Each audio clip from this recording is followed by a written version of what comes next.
Isra Mi'raj ini bukan sekedar peristiwa penting yang layak diceritakan, tapi ada kurikulum kehidupan di dalamnya yang disiapkan oleh Allah Subhanahu wa taala untuk diterima oleh Nabi Muhammad SAW dan diajarkan kepada umatnya untuk mengangkat status setiap umat Rasulullah SAW ke tempat derajat tertinggi dalam setiap aktivitasnya. Karena itulah peristiwanya disebut Isra dan Mi'raj. Dalam bahasa Arab, Mi'raj itu tempat atau keadaan capaian tertinggi yang bisa diraih. Kalau Allah mengangkat Nabi Muhammad sampai ke tingkat tertinggi dan dijaga, apakah saat Allah mengangkat kita, kita akan dijaga? Maka sebelum kita bertanya, Allah sudah menjawabnya. Bukan hanya 1, 2, 3, 4 orang kalangan tertentu. Allah menginginkan semua hambanya terangkat derajatnya semua. Terserah pilihannya mana. Karena sahabat pun memilih, nggak ada yang pakar di satu bidang. Di semua bidang, nggak, satu pilih. Umar jadi apa? Abu Bakar jadi apa? Ali pilih apa? Ada yang pilih kedudukan, pilih harta benda. Ada yang pakai apa lagi? Pakai harta. Ada yang pakai apa lagi? Ilmu. Ini yang ngedesain masjid dipakai ilmu. Ikhlas lakukan karena Allah. Setiap orang ibadah dapat bagian transfer pahalanya. Ada yang pakai tenaga. Saya ilmu kurang. Harta nggak cukup, kedudukan nggak punya. Pakai tenaga. Fikihnya dari mana? Bilal. Saya nggak sekaya Uthman. Nggak sepandai Ali. Nggak sekuat Umar bin Khattab. Tapi saya punya suara dengan tenaga saya mencari surga. Allahu Akbar, Allahu Akbar. Bilal adzan selesai Nabi komen. Kata Nabi, aku mendengar terumpah langkah kakinya Bilal di taman surga. Bilal langsung like and subscribe kalimat itu. Kalau aku sudah ke surga dengan adzanku ini, maka mengapa aku harus mengejar apa yang telah dikejar oleh Utsman? Maka sampai dari situ beliau konsisten dengan adzannya. Sewafatnya Nabi menjaga risalah itu. Ditawari jadi hakim agung setelah Nabi wafat, beliau menolak karena ingin mempertahankan jaminan surga dari Nabi SAW. Disitulah kemudian kepakaran diuji. Jadi kalau merasa belum pantas di bidangnya, nggak ada kemampuan, jangan dipaksakan, belajar dulu, baru naik, baru dapatkan. Ini Mi'rajnya. Nah, untuk menjaga semuanya itu Allah inginkan semua harus dapat. Maka diberikanlah oleh-oleh kepada Nabi Muhammad SAW. Yang oleh-oleh itu disiapkan untuk mengangkat derajat semua hamba-hamba Allah umat Nabi Muhammad SAW, sekaligus menanamkan fungsi yang 4 ini. Maka itulah sholat namanya. Apa namanya? Sholat. Ini 4 jalannya, Mi'rajnya 1. 4 tambah 1 berapa? 5. Maka diberikanlah kepada kita kewajiban perintah sholat 5 waktu. Dari 50 jadi 5, setiap 1 sholat itu 10 nilainya. Jadi tetap nilainya sama dengan 50. Sekarang sholat 5 waktu ternyata kalau benar dilakukan akan memberikan 5 manfaat dalam kehidupan. Cek sampai dengan detik ini 5 itu sudah dapat atau belum? Kalau belum, berarti ada yang belum sempurna dalam sholat kita.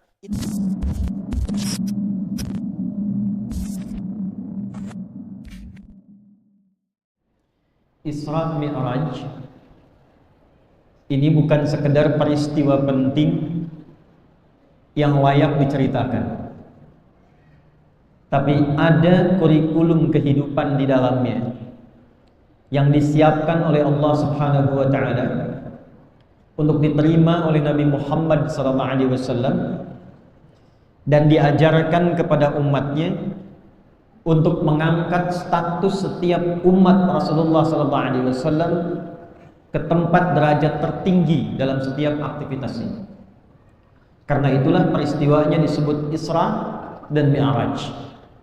Dalam bahasa Arab, Mi'raj itu tempat atau keadaan capaian tertinggi yang bisa diraih.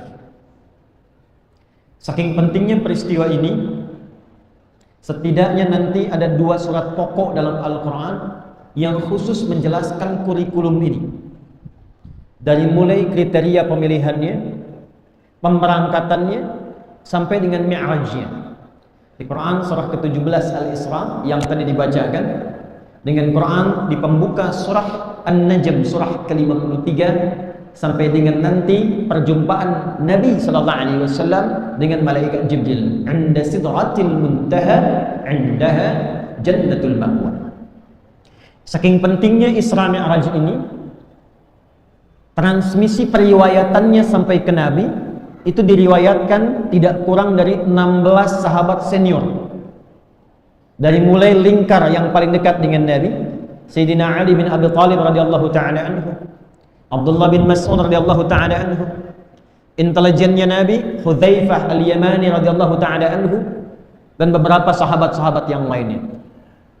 Saking pentingnya peristiwa Isra Mi'raj ini, Imam Muslim rahimahullahu taala dalam kitab Sahih Muslim menempatkannya dalam topik yang pertama disebut dengan Kitabul Iman. Subtopik nomor 74, Babul Isra ila Rasulillahi sallallahu alaihi wasallam ila samawati wa fadlis salah. Dan tidak kurang 8 hadis pokok dicantumkan oleh Imam Muslim sebagai kurikulum yang bisa kita ikuti demi mencapai ketinggian derajat seperti yang diajarkan oleh Allah kepada Rasulullah sallallahu alaihi wasallam. Karena itu peristiwanya pulang bawa hadiah. Satu-satunya peristiwa yang dialami oleh setiap nabi dan rasul yang membawa hadiah setelah itu, dan pemberiannya dilakukan di posisi yang paling tinggi adalah peristiwa Isra Mi'raj yang hanya berlaku pada Nabi Muhammad sallallahu alaihi wasallam. Kita akan coba turunkan gambaran kurikulum ini di sore menjelang maghrib ini dengan harapan setelah belajar tentang kurikulum Isra Mi'raj, maka ini tidak hanya menjadi acara seremonial tiap tahun yang diperingati. Datang, duduk, kadang mengantuk, makan, dengar, pulang. Tidak. Ada sesuatu yang harus merubah keadaan kita lebih tinggi dibandingkan dengan sebelumnya. Lebih baik dibandingkan dengan sebelumnya, dan lebih sukses dibandingkan dengan sebelumnya. Bapak Ibu sekalian, dari segi waktu terdapat 5 perbedaan pendapat di kalangan ulama tentang kapan terjadinya peristiwa Isra Mi'raj itu. Ada yang menyebutkan sejak Nabi diangkat jadi Nabi, maka dalam waktu itulah terjadi peristiwa Isra dan Mi'raj. Ada yang menyebutkan setelah Sayyidah Khadijah radhiyallahu taala anha dan paman Nabi Abu Thalib meninggal, lepas peristiwa itu berlangsunglah Isra dan Mi'raj. Ada yang merinci langsung ke bulannya, yang menyebutkan Rabiul Awal. Ada Syekh Al-Mansur Furi, ini diantara yang rajih, menyebutkan bulan Rajab di tahun ke-11 dari kerasulan atau kenabian Rasulullah SAW. Yang kelima ada yang mengatakan setahun 10 bulan sebelum Nabi SAW hijrah ke Al-Madinah Al-Munawwarah. Tapi ada kaidah baik dalam tafsir, sejarah, dan hadis mengatakan bahwa jika tidak dirinci peristiwanya atau waktunya atau bahkan menunjuk kepada orangnya, maka yang diinginkan itu bukan yang dicari dari segi waktunya, tapi yang diinginkan sifat-sifat lain yang harus dipelajari di dalamnya. Contoh kita ambil di Quran, kalau kita mengaji pernah menemukan kata Firaun? Pernah menemukan kata Firaun? Kata Firaun pertama ditemukan di Al-Baqarah di ayat ke-49 ya. Paling kiri sebelah atas di mushaf ya. Wa idz najjaynakum min ali fir'aun yasumunakum su'al adzab. Nah, Firaun itu bukan nama orang. Bukan nama orang. Jadi kalau dicari-cari namanya siapa, Firaun yang keberapa, itu sampai kiamat kurang 2 hari tak mudah menemukannya. Karena tujuannya bukan untuk mencari siapa orangnya. Tujuannya untuk memberikan pesan dari kedudukan yang melekat pada seseorang. Karena Fir'aun itu nama gelar yang melekat pada seseorang yang punya kedudukan. Dari bahasa Mesir waktu itu dikenal dengan Faraoh namanya. Bahasa Arabnya disebut dengan Fir'aun. Kedudukan yang melekat, posisi tertinggi di Mesir pada waktu itu. Allah ingin memberikan pesan, ada fikih namanya fikih kedudukan. Kalau seorang punya kedudukan, ada potensi-potensi godaan yang didatangkan oleh setan yang memungkinkan dia terjebak untuk menyimpang dari kedudukan itu. Itulah sebabnya ketika diutus Nabi Musa dan Harun alaihi wassalam, maka misi terpentingnya membimbing amir, umara pada saat itu bagaimana menggunakan kedudukan supaya bermaslahat, bermanfaat untuk rakyatnya dan mendapatkan ridha dari Allah Subhanahu wa taala. Jadi Nabi Musa itu diutus oleh Allah bukan untuk menurunkan Firaun, tidak. tapi diutus untuk memberikan pencerahan pada Fir'aun, sehingga semua kebijakannya bermanfaat, bermaslahat, dan mendapatkan ridha Allah Subhanahu wa Ta'ala. Dari situ muncullah sebuah fikih dikenal dengan nama Kitabul Imarah, bab tata kelola tata negara. Berbeda dengan Maryam. Maryam alaihassalam itu disebutkan namanya bintinya bapaknya. Wa Maryam ibnata Imran. Wa Maryam ibnata Imran. Karena pesan yang ingin disampaikan memang berlakunya hanya untuk Maryam saja, perempuan lain gak dapat. Apa itu? Satu-satunya perempuan di muka bumi yang pernah mengandung dan melahirkan, bahasa Qur'annya, tanpa disentuh laki-laki manapun. Tanpa disentuh laki-laki manapun, bisa mengandung, bisa melahirkan, itu cuma Maryam binti Imran. Jadi kalau ada perempuan mengandung, melahirkan tanpa bapak, itu banyak. Tapi mengandung dan melahirkan tanpa disentuh laki-laki manapun, itu cuma Maryam binti Imran. Begitu cara memahaminya. Jadi kalau disebutkan peristiwa Isra dan Mi'raj dalam Al-Quran, tidak dirinci dalam hadis kapan waktunya, memang yang dicari bukan perbedaan waktunya. Jadi jangan sibuk mendiskusikan, yang benar bukan Rajab, yang benar bulan ini. Yang benar bukan Rabiul Awal, yang benar setahun setelah wafatnya Sayyidah Khadijah. Bukan itu yang diinginkan. Yang diinginkan adalah pembahasan kurikulum Isra Mi'rajnya. Ada apa dalam Isra? Ada apa dalam Mi'raj? Apa yang bisa kita dapatkan dari kedua peristiwa itu? Kita akan mulai Bapak Ibu sekalian dengan pendekatan dulu hadis riwayat Muslim. Nomor hadis 163. Kalau ngajinya nggak pakai syarah, ya syarahnya ada yang terkenal syarah Al-Imam An-Nawawi 9 jilid. Kita ambil yang tanpa syarah dulu untuk mudah mengakses. Halaman 77, kitab terbitan Darul Ihya Turath Al-Arabi, ya, posisi paling kiri sebelah atas, hadis nomor 163. Dari 162-nya dari 162, halaman 76-nya Imam Muslim tak pernah ketemu Nabi. Beliau menerima hadis ini dari seorang bernama Syaiban bin Zarukh. Syaiban bin Zarukh menerima dari Hamad bin Salamah. Hamad bin Salamah menerima dari Thabit al-Bunnani. Thabit al-Bunnani menerima dari Anas bin Malik. Anas bin Malik radhiyallahu taala anhu menerima dari Nabi Muhammad sallallahu alaihi wasallam, bin Abdullah bin Abdul Muttalib bin Hashim bin Abdul Manaf bin Qusay bin Murrah bin Kilab bin Ka'ab bin Ghalib bin Fihr bin Malik bin Nadar bin Kinana bin Khuzaimah bin Mudrikah bin Ilyas bin Nizar bin Mudar bin Ma'ad bin Adnan bin Adri bin Muqawwam bin Nagur bin Tarikh bin Ya'rub bin Yasjub bin Nabit bin Ismail alaihissalam bin Ibrahim alaihissalam bin Azar atau bin Nagur bin Abir bin Kinan bin Arfakhshad bin Sam bin Nuh alaihissalam bin Mihlail Matushala bin Kinan bin Anwath bin Thith bin Adam alaihissalam. Ya, coba ulangi ayo. Baik. Masih dari Anas bin Malik, hadis nomor 163 dulu, kita lompat sedikit baru kita balik. Qala kana Abu Dzar radhiyallahu taala anhu yuhaddithu. Kata Anas bin Malik, saya menerima info dari Abu Dzar Al-Ghifari.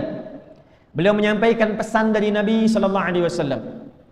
Inilah indahnya dalam Islam, tidak ada satu informasi pun kecuali semuanya terurut sumbernya sampai ke sumber awal.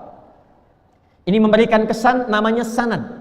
Kesannya adalah kalau ada informasi sampai kepada kita, urutkan, verifikasi sampai ke sumber awalnya. Apalagi kalau berita itu belum tentu berita yang benar. Berita yang benar saja dicari sumbernya. Apalagi yang tak benar. Dia jangan mudah menerima informasi yang tak benar, dapatkan langsung sebar. Itu tipikal masyarakat sakit kata Al-Quran. Jadi orang sakit kata Al-Quran adalah orang-orang yang sedikit-sedikit broadcast, sedikit-sedikit update status. Wa idza ja'ahum amrun minal amni awil khaufi adza'u bih. Ada informasi apapun sedikit-sedikit broadcast, sedikit-sedikit broadcast, gak peduli itu baik atau buruk. Goa mendung, bikin status, mendung ya. Apakah dengan bikin status mendungnya hilang? Tidak. Makassar banjir ya. Nah itu tipikal masyarakat yang kurang sehat. Awas ya, awas, hati-hati nih. Bagaimana caranya? Saring setiap informasi. Dapatkan dengan cara yang benar. Itu tipikal orang beriman. Karena itu ayat-ayat penerimaan informasi dalam Quran dibuka dengan kalimat iman. Ya ayyuhalladzina amanu. Imannya dulu. La yaghtab ba'dukum ba'dha. Jangan mudah bikin hoax. Artinya orang yang pembuat hoax, produsen hoax itu tanda lemah iman. La yasra qaum min qaum. Jangan jadikan media untuk saling mencela, lisan mencela, media sosial mencela. Pencela itu tandanya kurang iman. Setiap ayat yang dibuka dengan kalimat iman, maka iman itu menentukan kualitas perilaku kita di hadapan Allah. Salat. Itu pertama kalimat salat dibuka dengan iman. Al-Baqarah ayat 3, alladzina yu'minuna bil ghaibi wa yuqimunas. Nah, jadi salat itu standar iman kita. Semangat salatnya, imannya kuat. Subuh jam 4.45, jam 4 sudah bangun, iman kuat. Pas sholatnya 4.45 dipanggil, 4.45 bangun, iman standar. Tadi saya katakan standar. 4.45 dipanggil, 5.44 bangun. Nah, iman lemah. Standar iman. Sama, iman itu bukan hanya amar ma'ruf nahi mungkar juga.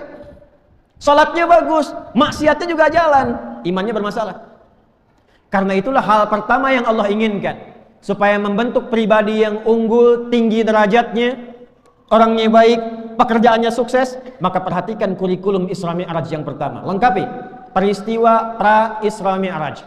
Kana Abu Dzar yuhaddithuhu an Rasulillah sallallahu alaihi wasallam. Abu Dzar menyampaikan info dari Nabi sallallahu alaihi wasallam. Furija saqfu baiti bi Makkah. Fanazala Jibril alaihi salam. Sebelum peristiwa Isra itu, atap rumahku di Mekah ditembus oleh malaikat.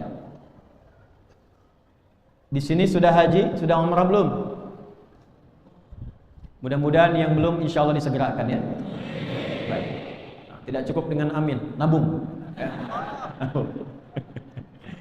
Nah, ini saya mau tunjukkan sedikit nih, supaya nanti kalau ke Mekah, ke Madinah, jangan cuma berangkat, tawaf, sa'i, tahallul, pulang selesai. Sekitaran tempat Mekah Madinah itu banyak tempat-tempat yang menginspirasi. Ini peristiwa Isra Mi'raj, saya tunjukkan tempatnya dari mana Nabi berangkat. Nanti kalau haji, kalau umrah, ini yang paling gampang tuh ini nih. Ini ada menara Zam-Zam, sini. Lihat yang di atasnya ada jam besar. Saya suka sebut jam gadang Arab gitu ya. Sampingnya ada Hotel Sofwa, sini. Ini ada jalan ke sini. Tarik garis lurus ke sini, ada gate King Abdul Aziz 1. Dari sini keluar belok kanan sini. Nanti di sini akan ditemukan istana besar, satu bukit atasnya istana. Ini namanya Jabal Qubais. Nanti setelah Nabi selesai Isra dan Mi'raj, maka beliau nanti diminta yang minta Abu Jahal untuk naik ke atas bukit ini mengumumkan peristiwa Isra dan Mi'raj. Bukit ini adalah lambang kekuasaan dan kepemimpinan. Karena itulah sekarang kenapa dibikin istana di situ untuk menunjukkan yang pimpin wilayah itu adalah dinasti ini. Anda belok sini, lurus. Nanti di sini ada pos keamanan, ada CCTV satu warna putih ngadep ke sini nih. Ini kursi warna merah satu sini. Ini sampai ke ujung di sini. Ini ada jembatan. Jembatan ini di sini dulu ada tiang lampu tinggi, ini rumahnya Abu Jahal. Dari sini sampai ke ujung ada 35 kipas angin, saya sudah hitung. Udah saya hitung ya. Kalau nambah 2 berarti tambahan ya. Ini gate 26, gate Ismail. Ini di sini ada gate Nabi. Babun Nabi, rumahnya Sayyidah Maimunah. Disinilah peristiwa sebelum keberangkatan Isra itu berlangsung. Jadi kalau ke sini lagi, ini Babu Salam namanya. Sunnahnya kalau baik, selesai renovasi sunnahnya dari sini turun. Karena langsung akan tembus ke tempat sa'i. Ya, di sini nanti ada tempat sa'i Safa. Keluar dari sini langsung kita akan ketemu dengan Hajar Aswad. Dari sini. Tarik garis lurus, rumahnya Nabi di sini. Dilahirkan. Di sini tempat ngambil air Zam-Zam yang menggunakan jirigen. Yang jualan orang Taif. Jirigen kecil 5 real, yang besar 10 real. Ke sini, ini tempat berumah tangga dengan Sayyidah Khadijah. Di sini keluar Marwah. Di posisi inilah hadisnya berlangsung, furija saqfu baiti. Atap rumahku ditembus. Di Makkah, di Mekah. Jadi peristiwa Isra berlangsung dari Mekah, bukan dari Madinah. Fanazala Jibril alaihi salam, maka keluarlah turunlah Jibril alaihi salam, fafaraja sadri. Maka diperintahkan oleh Allah Jibril untuk menembus dadaku. Fa'afraghaha bima'i zamzama. Maka dibersihkanlah keadaan diriku dengan air Zam-Zam. Thumma jaa bitastin mumtali'in hikmatan wa imanan. Ini kurikulum yang pertama. Siapa yang ingin sukses, siapa yang ingin diangkat derajatnya tinggi Allah, apapun profesinya, Anda mau jadi birokrat, Anda di militer, Anda di Polri, Anda di pengadilan, Anda di kejaksaan, Anda di kampus, ingin diangkat ke tempat yang tertinggi derajatnya, maka kurikulum Isra Mi'raj yang pertama mengajarkan, ini kurikulumnya. Satu, fafaraja sadri fa'afraghaha bima'i zamzama. Maka yang pertama dilakukan Jibril alaihissalam adalah membersihkan hati Nabi sallallahu alaihi wasallam. Bersih hati. Ini dasarnya spiritual question tadi. Jadi orang yang derajatnya tinggi, dia bisa bermanfaat baik di mata Allah, sukses memberikan manfaat pada orang lain, tidak cukup dengan kepintaran dan kedudukan saja. Anda mendapatkan kedudukan tapi hatinya nggak bersih, pasti kedudukannya akan digunakan untuk merusak. Anda punya ilmu tinggi, ilmu bagus, tapi hatinya nggak bersih, maka ilmu itu pun tidak akan pernah bermanfaat dan pasti akan cenderung digunakan untuk merusak. Coba lihat, silahkan cek. Yang korupsi itu yang pintar atau yang kurang ilmu? Karena merasa banyak ilmunya, makanya semakin kreatif pencurinya. Kodenya kan makin banyak. Durian akan tiba, ya kan? Padahal isinya apa? Suap menyuap. Kijang 2 masuk, maksudnya 2 miliar. Kalau nggak pintar, nggak mungkin bisa bikin kode-kode. Kalau nggak pintar, nggak mungkin mencurinya makin banyak. Ilmu yang banyak yang tidak diisi dengan hati yang bersih, itu akan cenderung merusak. Karena itulah siapapun yang ingin menempati dan memiliki posisi tinggi, maka amanah Isra Mi'raj mengajarkan mulai dengan membersihkan hati terlebih dahulu. Marwah itu kan dapatnya kan tinggi kan, tapi mulainya kan di sofa. Nggak ada orang sa'i mulai dari marwah, mulainya dari sofa. Sofa itu dari kata tasfiyah, membersihkan yang kotor, memunculkan yang bersih. Maka kalimat yang pertama dari peristiwa Isra Mi'raj diajarkan kita oleh Nabi Sallallahu Alaihi Wasallam, Isra Mi'raj bukan sekedar peringatan, bukan cerita, tapi kurikulum kehidupan. Siapa yang ingin diangkat oleh Allah, bersihkan, sucikan hati dengan cara yang baik. Dek, teorinya dulu ya, nanti kita ke prakteknya di akhir. 2. Thumma jaa bitastin mumtali'in hikmatan wa imanan. Ini saya ijazahkan sore ini. Saya belum pernah berikan dimanapun secara langsung. Baru saya infokan. Saya ijazahkan doa minum air Zam-Zam. Tersambung hadisnya ke Sahih Muslim, nomor hadis 163. Kalau sedang ada air Zam-Zam, Anda mau minum, boleh baca doa ini. Nanti saya jelaskan isinya. Allahumma, boleh ikuti? Allahumma imla qalbi hikmatan wa imanan. Allahumma imla qalbi hikmatan wa imanan. Itu nanti dalilnya nyambung ke Sahih Muslim yang tadi. Karena waktu air Zam-Zam digunakan malaikat Jibril untuk membersihkan hati Nabi, isinya hikmah dan iman. Ya deh? Teruskan. 2, ini persiapan sebelum berangkat. Thumma jaa bitastin mumtali'in hikmatan hikmah. Inilah IQ, intellectual question. Anda mau dapat derajat tertinggi, dosen terhebat, peneliti paling bagus, jabatan tertinggi. Ini dalam Islam itu, kalau ingin punya cita-cita, jangan tanggung. Yang paling tinggi sekalian. Termasuk cita-cita akhirat. Siapa yang mau ke surga, angkat tangan. Tuh. Masya Allah. Nah, surga itu ada 8 tingkatan. Yang tertingginya namanya surga Firdaus. Nanti ada surga Aden, Jannatun Naim, surga pintu sedekah, pintu sholat, sampai surga yang standar kelas biasa. Namanya jannah saja. Baik, nah kalau Anda mau pilih yang tinggi sekalian. Jangan tanggung-tanggung, targetkan Firdaus. Jelas? Nanti usaha kita untuk mendapatkan itu makin tinggi. Jadi kalau nggak nyampe Firdaus, nyangkutnya jelas, minimal nomor 2. Tapi kalau Anda kasih standar yang rendah-rendah, nggak apa-apa Ustaz. Yang penting masuk surga. Kalau nggak kesampaian, nyangkutnya di mana? Tuh ya? Karena itu Islam mengajarkan, kalau bikin target yang tinggi sekalian. Anda mahasiswa, sekolah di UIN Alauddin, sekolah di UNMU, sekolah di macam-macam. Hei, targetkan IPK 4,00. Supaya apa? Semangat belajarnya tinggi, karena kejarannya 4. Kalaupun nyangkut, 3,9, 3,8, 3,7. Ini IPK target 2,7. Jadi nyangkutnya nggak jelas. Anda di birokrasi jangan tanggung. Di kabupaten target bupati. Nasional naik provinsi gubernur. Naik lagi ke atas presiden. Jangan tanggung. Bisnis jangan tanggung. Dari 3 tingkatan kaya banget, kebangetan kayanya. Yang paling tinggi, paling atas. Nah, dapat posisi itu, pertama nggak akan dicapai dengan santai. Dengan harapan saja. Dengan diam. Dengan membanggakan orang. Tidak. Tapi yang pertama bisa dicapai itu semua setelah hatinya bersih, mulai tingkatkan hikmah. Apa itu hikmah? Secara singkat, hikmah itu adalah akumulasi pengetahuan tertinggi yang berkesesuaian dengan apa yang diharapkan dan apa yang dibutuhkan. Contoh, ini saya tanya nih teman-teman yang kuliah misalnya di kampus. Anda sebelum ngambil jurusan itu pernah riset nggak? Untuk apa belajar itu? Mau kemana Anda kuliah?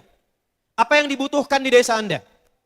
Ini 18 kecamatan, 121 desa, 46 kelurahan. Anda datang dari kecamatan mana? Rakyat Anda, masyarakatnya butuh apa? Yang diperlukan di situ apa? Anda kan sekolah untuk pulang, Anda belajar tinggi-tinggi, di kampung nggak butuhkan itu. Anda niatkan ilmunya buat apa? Nah, pencarian tertinggi mengumpulkan bekal, supaya bermanfaat untuk siapa yang membutuhkannya, itu yang disebut dengan hikmah namanya. Maka kalau kita ingin mendapatkan capaian tertinggi, contoh, Anda ingin jadi ahli tafsir, mulai pasang target. Sekolahnya di mana? Jurusannya apa? Kampusnya apa? Jangan tanggung. Ketika capaiannya sudah tercapai, riset. Ini yang mau saya ajarkan, ini yang saya akan temukan, ini yang akan saya berikan manfaat untuk masyarakat. Itulah hikmah. Jadi orang hebat itu, apapun levelnya, apapun profesinya, kurikulum Isra Mi'raj mengajarkan tidak mungkin kedudukan tertinggi bisa diraih kecuali setelah bersih hatinya dia mengumpulkan semua ilmu yang dia butuhkan untuk menguatkan posisinya. Ini Pak Bupati kalau nggak ada pakar-pakar sekitarannya untuk mendukung program, nggak mungkin tercapai. Beliau bikin pesantren, bikinnya aja. Tapi yang ngajar siapa? Yang nyiapkan kurikulum siapa? Yang bikin bangunannya siapa? Semakin ingin tercapai, semakin lengkapi hikmahnya. Wa may yu'tal hikmata faqad utiya khairan katsiran. 3 dengan cepat.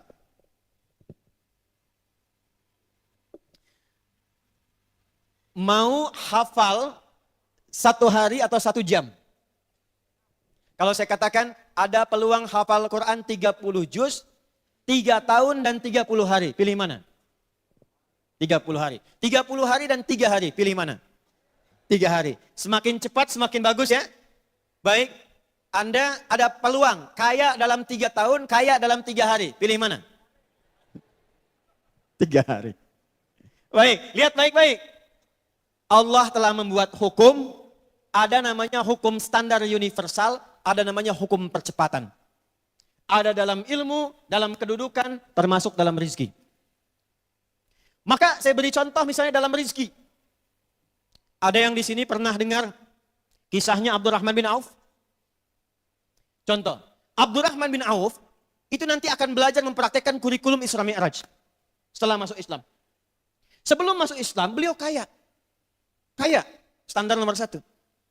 Setelah masuk Islam, itu harta yang dikumpulkan bertahun-tahun supaya jadi kaya itu oleh masyarakat sekitarannya yang belum muslim dirampas. Kata mereka, kalau engkau masuk Islam dan ingin ikut Muhammad SAW, hijrah sana ke Yathrib, ke Madinah, kami ambil semua hartamu, silahkan berangkat dengan pakaian yang melekat di badan saja. Harta dirampas, berangkat dengan pakaian. Jarak 400 km. Jadi sengaja tidak dibunuh, tidak dieksekusi, ingin memberikan pesan kalau masuk Islam, bisa hilang harta, bisa fakir, meninggal tengah jalan, melarat. Maka apa yang terjadi? Abdurrahman bin Auf memilih tetap muslim. Saya tetap berangkat, saya hijrah. Silahkan ambil harta saya. Yang jadi masalah keluarga. Istrinya disampaikan, kalau Anda ingin ikut suami masuk Islam, silahkan berangkat. Gak boleh bawa apa-apa, pakaian saja melekat. Tapi kalau mau tinggal di Mekah, kami berikan semua harta suamimu. Silahkan pilih laki-laki paling ganteng, paling kau sukai di Mekah ini. Kami fasilitasi pernikahannya. Sebentar ya. Saya tanya ibu-ibu dulu, Bu. Bu. Ya. Anggap kalau ada suami nggak ikut sore ini. Kalau ibu ditawari ikut suami, tapi hanya pakaian yang dibawa jarak 400 kilo. Jalan kaki tak ada kendaraan. Belum tentu sampai, di jalan banyak cobaan. Dari kaya jadi fakir. Atau tidak ikut suami, semua harta suami puluhan miliar ibu dapatkan, bisa pilih nikah dengan yang paling ganteng di Goa, difasilitasi. Kira-kira pilih mana? Ikut suami atau tinggal?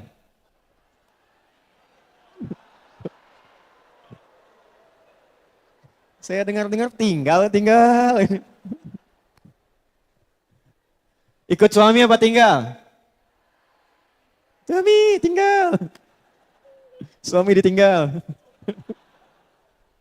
Baik, ternyata istrinya waktu itu memilih tinggal di Mekah. Tidak ikut suami. Tapi yang mau saya katakan, Abdurrahman bin Auf dengan kokoh memilih berangkat hijrah, dan beliau belajar dari peristiwa Isra Mi'raj. Nanti hadiah dari Isra Mi'raj itu baru berdiri, diajarkan dengan sempurna oleh Nabi, bukan hanya caranya plus hikmahnya. Maknanya kenapa? Saya lompat sebentar supaya nanti kita bisa mengerti dengan baik. Diajarkanlah ini oleh Nabi, dibaca oleh Abdurrahman bin Auf, berangkat kemudian ke Yathrib yang kelak jadi Al-Madinah Al-Munawwarah. Dahsyatnya Madinah, semua orang disambut sesuai keperluannya. Yang lapar disambut oleh orang yang bawa makanan. Yang haus diterima oleh orang yang bawa minuman. Abdurrahman bin Auf pernah kaya, hilang kekayaannya, viral kisahnya sampai ke tempat tujuan, maka disambut oleh orang paling kaya di kota Madinah.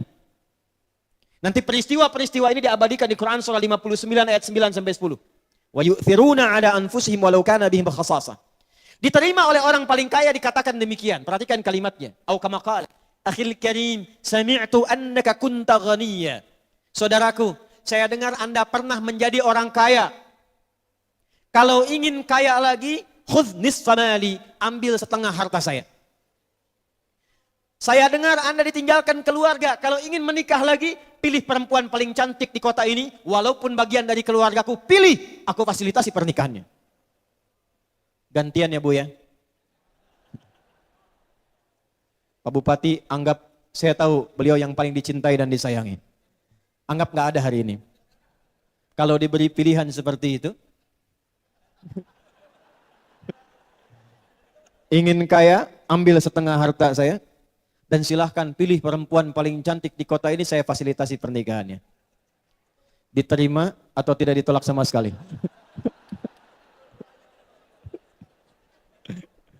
Oh, ini cari-cari istrinya nih.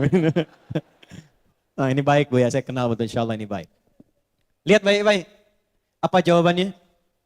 Jazakallah khaira arini ainal aswah. Semoga Allah muliakan dengan penawaran Anda. Simpan harta Anda, simpan tawaran Anda. Cukup tunjukkan padaku di mana pusat bisnisnya. Tuh, hikmah. Dan ini nanti dapat dalam ilmu sholat. Nanti di akhir saya bahas. Sholat itu dari awal sampai akhir, itu ada maknanya. Bukan cuma gerakan yang hampa makna. Makanya nanti kenapa setelah Isra Mi'raj, perintahnya sholat. Karena semua dalam sholat itu adalah rangkuman perjalanan dari peristiwa Isra Mi'raj. Bersih hati, inna sholata tanha anil fahsya'i wal munkar. Yang hikmah nanti turun lagi maknanya. Sampai ke ujungnya. Sampai ke ujungnya. Cuma butuh waktu setelah ditunjukkan pasarnya dipakai ilmu hikmah ini. Maka demi Allah, dari mulai penyalur kambing, tahun pertama kumpul modal, tahun kedua jadi juragan kambing, tahun ketiga jadi orang paling kaya yang ada di Madinah.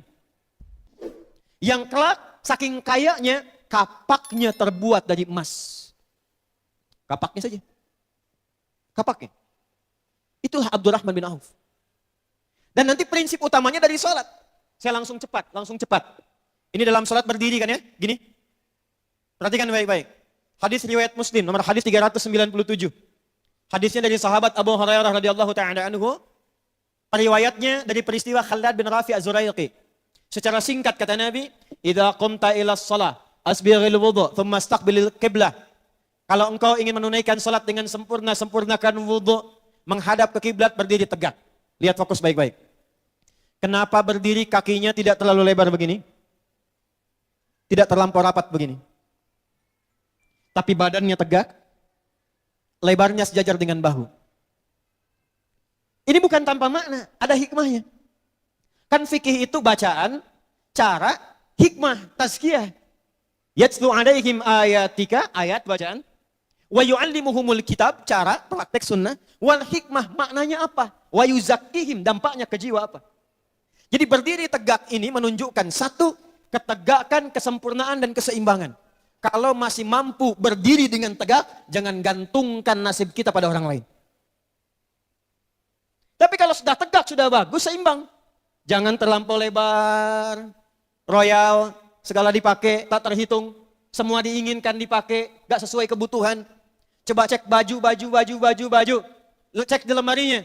Jangan-jangan ada satu bagian baju yang belum pernah dipakai ibadah. Ada ini pengen, itu pengen. Digunakan? Tidak. Kendaraan cuma dipanasin, matikan. Manasin, matikan. Gak pernah dipakai, itu dihisab. Sudah punya sepeda minta apa? Sudah punya motor minta apa? Sudah punya mobil minta apa? Sepeda belum pernah dipakai ke masjid untuk sholat, sudah punya kereta. Mobil belum pernah dipakai untuk ta'lim, sudah minta pesawat. Bagaimana hisabnya di hadapan Allah? Itulah tegak hikmah. Nah, kalau ingin percepatan, bagaimana Abdurrahman bin Auf bisa mendapatkan dalam 2 tahun berlipat-lipat dari apa yang pernah dikerjakan dengan keras selama puluhan tahun sebelumnya? Maka kunci yang ketiga, imanan. Dia membangun hubungan baik dengan Allah Subhanahu wa ta'ala. Hikmatan wa imanan. Yang punya harta siapa? Allah. Yang punya alam siapa? Yang punya ilmu siapa? Allah. Anda menginginkan pengetahuan, Anda jauh dari Allah. Bagaimana bisa mendapatkannya? Anda menginginkan sakinah, mawaddah, rahmah di rumah tangga. Yang punya samara Allah. Anda jauh dari Allah, Anda ingin rahmah. Sementara yang punya rahmat Allah. Karena itu disebut Rahman dan Rahim. Anda jauh dari Allah, minta rahmat. Bagaimana mendapatkannya? Karena itulah orang-orang yang dekat dengan Allah. Maka semua akses kehidupannya akan dibuka oleh Allah. Mau rizki, dibuka. Mau solusi, dibuka. Harta, dibuka. Termasuk, pengetahuan, dibuka oleh Allah Subhanahu wa ta'ala. Nah, akumulasi semua ketaatan itu dalam bahasa Quran disebut dengan takwa namanya. Karena itulah kata iman seringkali disandingkan dengan kata takwa dalam Al-Quran. Coba lihat kata iman pertama di Al-Baqarah ayat ketiga. Sebelumnya takwa. Ayat 2-nya, Dzalikal kitabu la raiba fi. Hudal lil, siapa muttaqin di situ? Alladzina yu'minuna bil ghaib. Iman dulu. Amalannya untuk meningkatkan takwa, untuk mendapatkan iman apa? Itulah hasil Isra Mi'raj. Namanya salat. Alladzina yu'minuna bil ghaib wa yuqimunas. Itu rahasianya kenapa banyak takwa, kemudian iman. Sebentar lagi kita akan puasa. Insya Allah tahun ini tanggal berapa puasa? Tanggal 1. Puasa tanggal 23, batal 22 hari itu. Tanggal 1 Ramadan.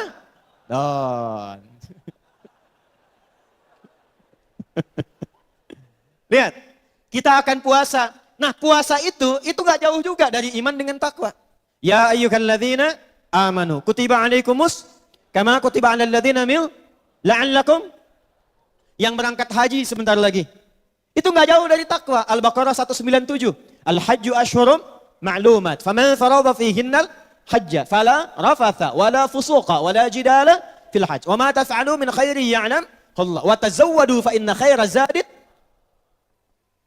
Apa hubungannya dengan kehidupan kita? Contoh. Yang ingin pintar, yang masih belajar, yang mau kuliah dan sebagainya. Kalau ingin dibuka oleh Allah kekuatan pengetahuannya, sehingga mendapatkan akses keilmuan langsung oleh Allah dipercepat. Jadi baru dengar langsung hafal, baru lihat langsung tahu. Orang dibacakan berkali-kali mesti mengulang sekian kali. Orang ini sekali kalimat, oh ini maksudnya ke sini. Ternyata rumusnya takwa. Quran surah kedua Al-Baqarah di akhir ayat 282. Paling kiri sebelah bawah, paling bawah. Wattaqullah wa yu'allimukumullah. Tingkatkan takwamu kepada Allah, Allah tambahkan pembuka pengetahuan untukmu. Makanya semua ulama-ulama hebat itu, sebelum mereka belajar, mereka membangun hubungan baik dengan Allah. Apa yang ditingkatkan? Imannya. Enggak ada ulama yang tidak soleh, enggak ada. Silakan cek. Baik di dalam ilmu agama, pun di dalam ilmu umum. Al-Kindi, Al-Farabi, Al-Khawarizmi, Al-Battani, pakar di bidang matematika, fisika, kimia, astronomi, semua memulai dengan mendekati Allah Subhanahu wa taala. Bahkan mereka dulu kalau lupa sholat. Imam Al-Bukhari menuliskan Sahih Al-Bukhari, itu 16 tahun. Setiap akan menulis satu hadis, sholat 2 rakaat. Dimulai di Masjidil Haram, berakhir di Masjid An-Nabawi. Iman. Anda punya masalah di rumah tangga, ada persoalan. Bagaimana cepat menyelesaikannya? Takwa. Quran surah 65. Di akhir ayat kedua, di awal ayat ketiga. Wa may yattaqillaha yaj'al lahu makhraja wa yarzuqhu min haitsu la. Takwa. Makanya banyak masalah besar itu selesai dengan sujud sama-sama. Hamparkan sajadah, suami jadi imam, istri makmum di belakang, sujud sama-sama, tumpahkan persoalan yang besar jadi kecil, air mata mengalir, selesai sholat, sirna semua persoalan tuntas. Salaman, doa, selesai. Tapi tidak sedikit masalah-masalah menjadi besar. Karena yang ditampilkan ego saja, nasab saja. Bahkan sekarang, maaf, alih-alih dicurhatkan di sajadah, sekarang ditumpahkan di dunia media sosial. Kau tidak seperti yang aku kira. Nggak nyangka ya, nyangka tuh. Ketika Anda bilang kalimat nggak nyangka, Anda sedang nyangka. Paham? Jadi semua kuncinya takwa. Ilmu tadi takwa. Coba kalau nggak percaya, tingkatkan tahajudnya, dekati Allah, banyakin baca Quran, banyakin sedekah, itu akan terjadi perubahan. Imam An-Nawawi dulu kalau mau ngaji itu sedekah dulu. Diniatkan supaya tidak melihat aib gurunya. Karena itu semua yang masuk ke kepala beliau yang baik-baik semua. Baik semua.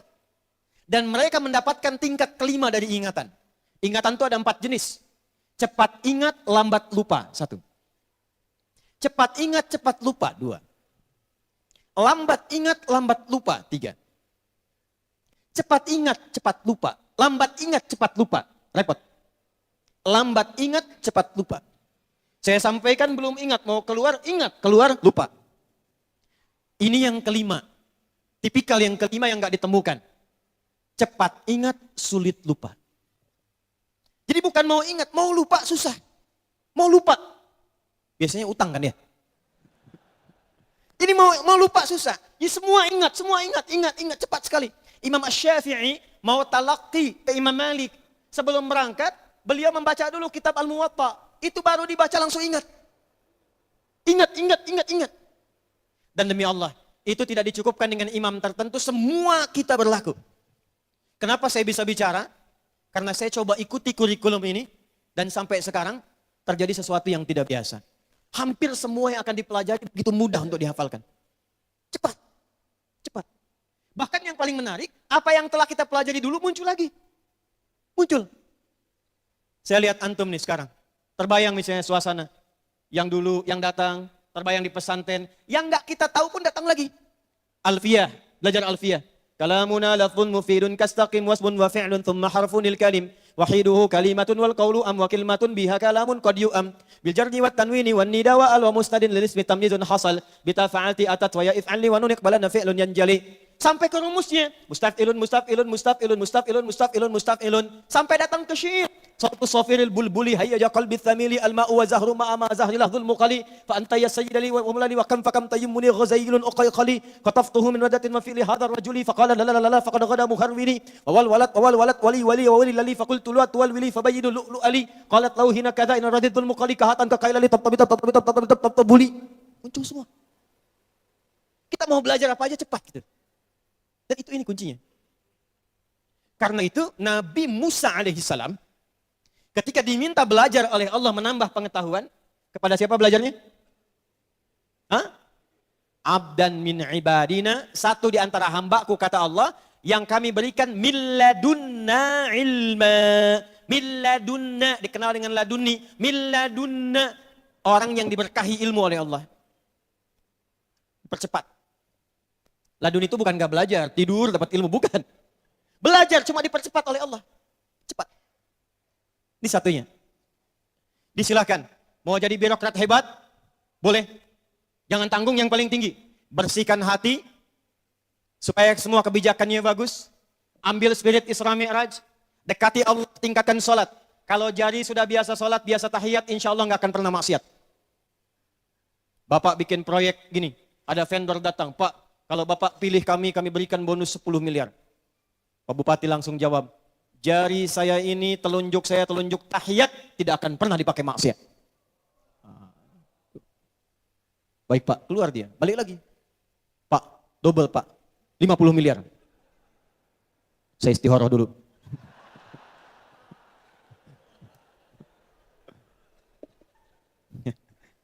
Fokus. Lihat lagi. Nah ini dia. Satu, bersih hati, hikmah, iman. Teruskan hadisnya. Ke hadis nomor 162. Utitu bil burak. Fa'akhadha biyadeh. Maka didatangkan kepadaku burak. Ingat, ini bukan ingin meriset hewannya. Jadi jangan terjebak, wah bagaimana bentuk hewannya, bagaimana begini. Kemudian Anda bikin kemudian kendaraan burak misalnya. Bukan itu maksudnya. Burak gambaran kendaraan yang tidak biasa yang sekali tatap sampai di tujuan.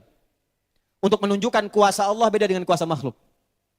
Intinya adalah, perhatikan baik-baik, maka tanganku dipegang, naik aku ke burak itu, maka diperjalankan sampai ke Masjidil Aqsa. Makanya ayatnya berbunyi, Subhanalladzi asra bi'abdihi laila minal masjidil haram ilal masjidil. Perhatikan baik-baik. Ini Masjidil Haram. Ini Masjidil Aqsa, Palestina.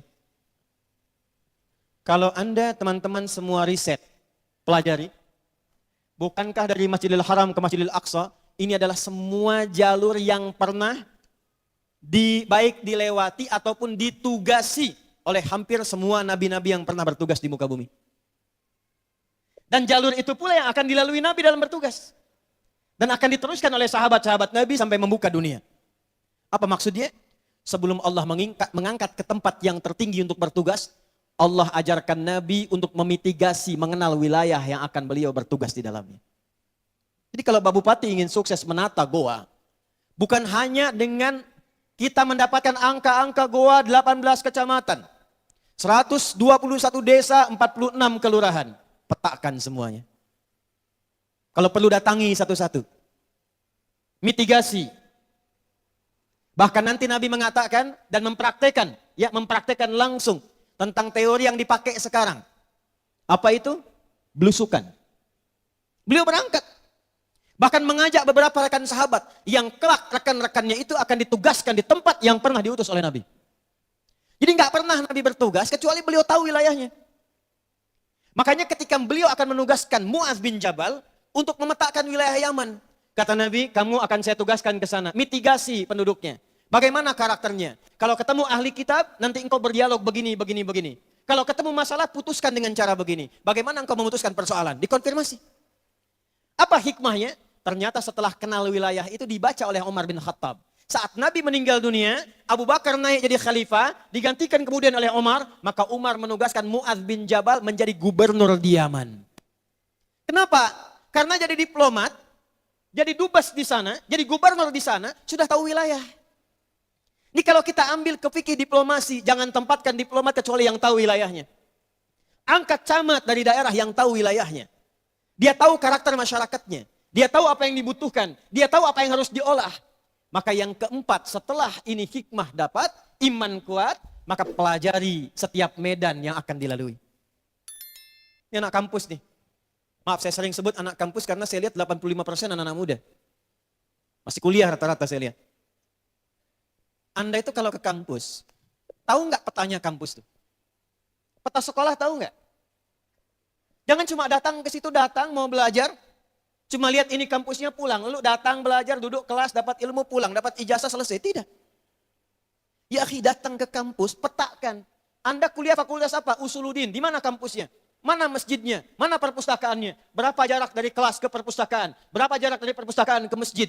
Berapa kemudian ada ruangan di perpustakaan? Di buku apa saja? Ruang mana saja? Saya pertama berangkat akan ke Libya, ke kuliah dakwah Islamiyah. Dari sini sebelum berangkat saya kontak kawan saya di sana. Apa saja yang akan dipelajari? Siapa nama dosennya? Bagaimana karakternya? Bagaimana kitabnya? Sebelum berangkat saya sudah pelajari.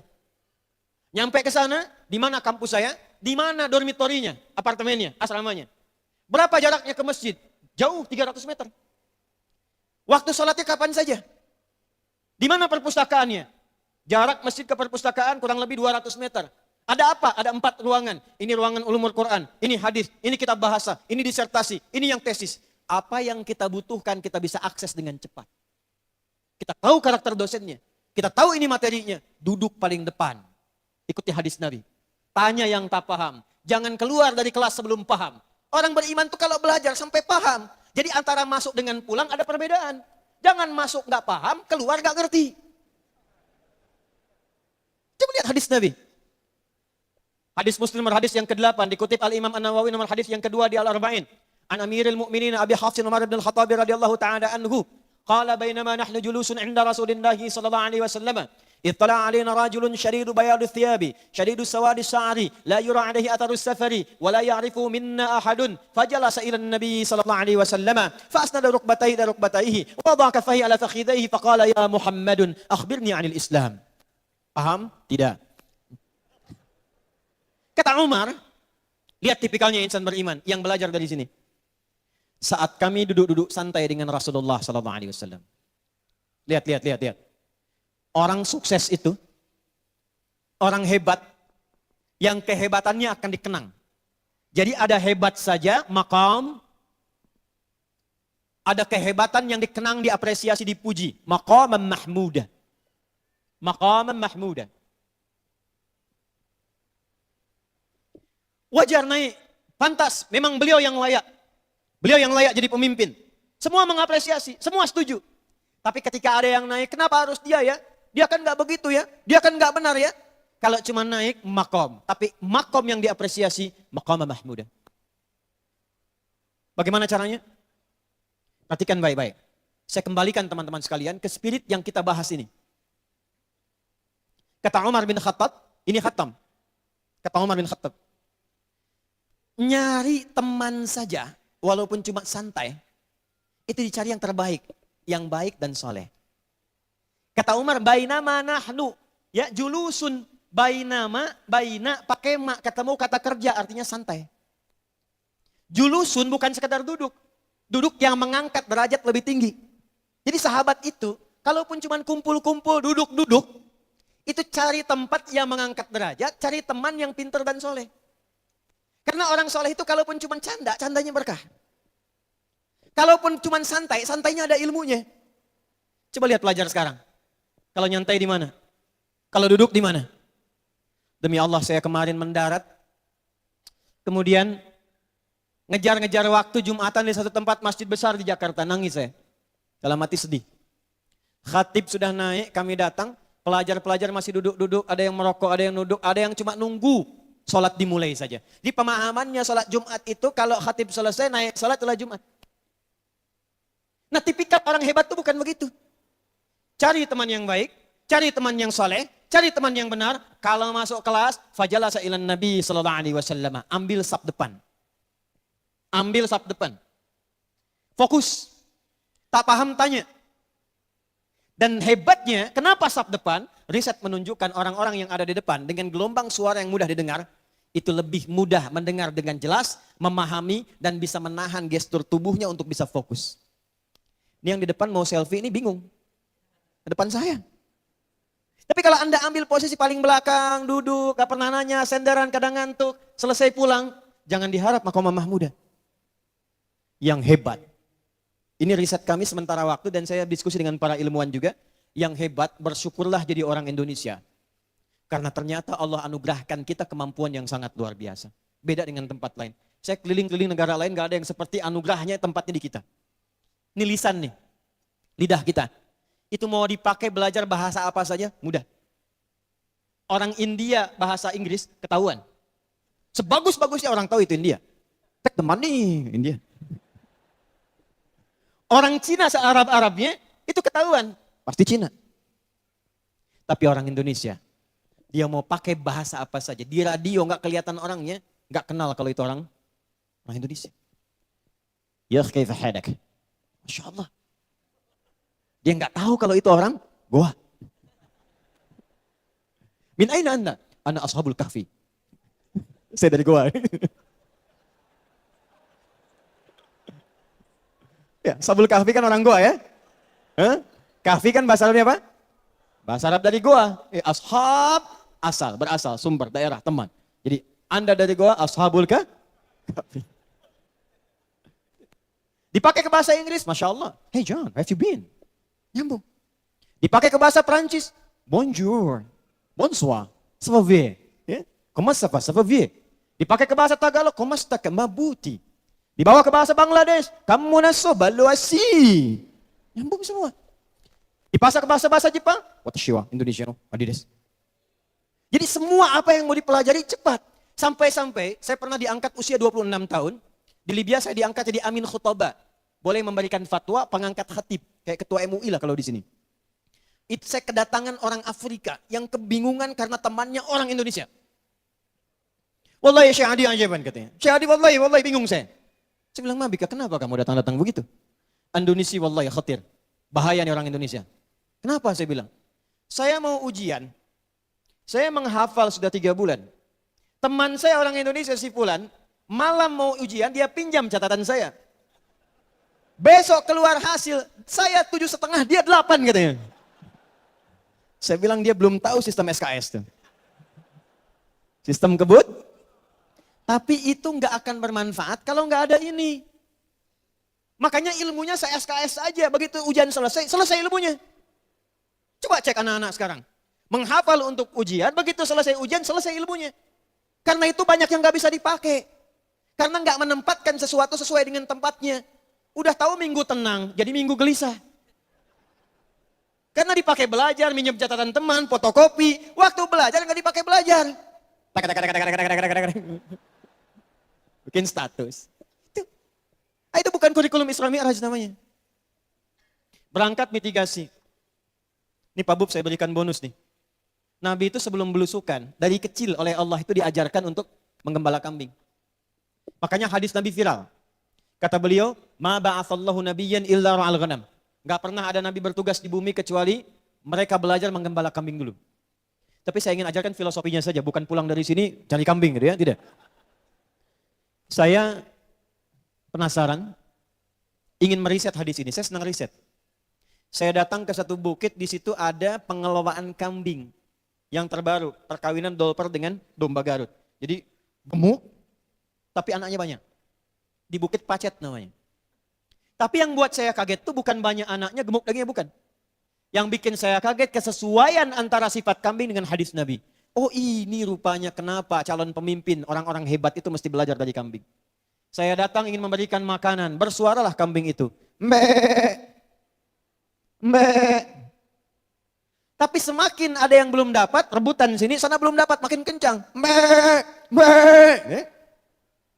Tapi ketika kambing merasakan ketakutan dalam ancaman berubah embikannya.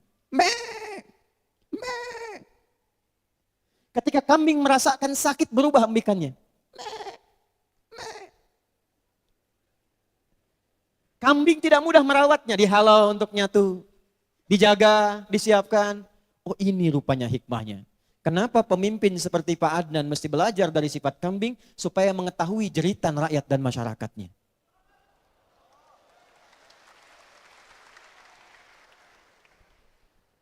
Kecamatan yang di sini, sembako Pak. Tapi yang kecamatan sana, jalan rusak Pak. Yang di sana, Pak dipalak terus Pak. Itulah sebabnya kenapa mitigasi, kenapa incognito, kenapa ada belusukan. Dan Nabi belusukan gak pernah bawa kamera. Bukan gak boleh, bukan karena eranya gak ada. Kalau ada mungkin dipakai, tapi tujuannya apa? Dokumentasi untuk dipelajari. Foto jalannya, lihat pelajari. Oh ini, kenapa begini? Berapa lapis nih? Kenapa? Kok cuma 3 lapis? Harusnya kan 7 lapis. Sapi aja makan rumput, kenapa ini manusia makan aspal? Evaluasi. Sapi makan rumput, manusia sekarang makan aspal.